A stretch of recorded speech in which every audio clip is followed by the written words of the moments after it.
Today I'm working on a Toyota RAV4. I'm going to be doing the engine air filter. That's this guy right here. I also have videos on the cabin air filter and how to open the hood if you're just getting started with working on your own car. But this is super easy, couple plugs, it's really straightforward. This is going to be the same from 2019 to 2021, and then the next model of this car, the next generation, I believe is the same engine. So let's get into it. First, we need to move this sensor right here, and this is pretty firm. You got to push down, and I'll push with one hand and push with the other, just like this, and that'll get that off. Now this one, you push outwards, so the force needs to go this way on this tab, and then the same with this tab over here. You push outwards, and this one over here comes off as well. So those are the tabs. We'll tuck that to the side.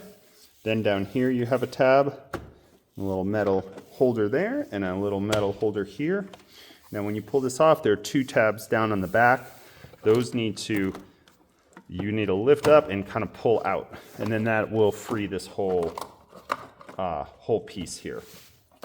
Make sure our sensor wire doesn't get messed up there.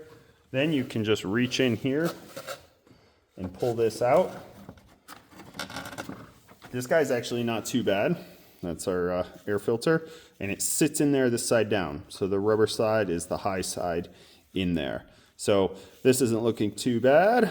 So I'm gonna throw it back in there and just lift this side up.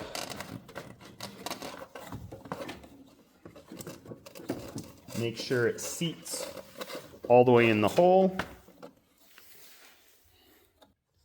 And just so you can see another angle, those clips are down in there. You can see those fit onto there, and then this can lift up. Now I wouldn't go any further than about here, and you can see that the air filter is seated in there. That's good. Then when we go to fit these guys back on, it's kind of a down and hook motion to get those back on the back there. All right, and I've pushed it, I've gotten those hooked on. Then I redo our two metal clips here, and then I'm gonna reattach our sensors and all the guides. They plug in, you don't have to depress anything. You just push them on. And that is how you do an engine air filter on a Toyota RAV4. If this was helpful, leave a thumbs up, and we'll catch you next time.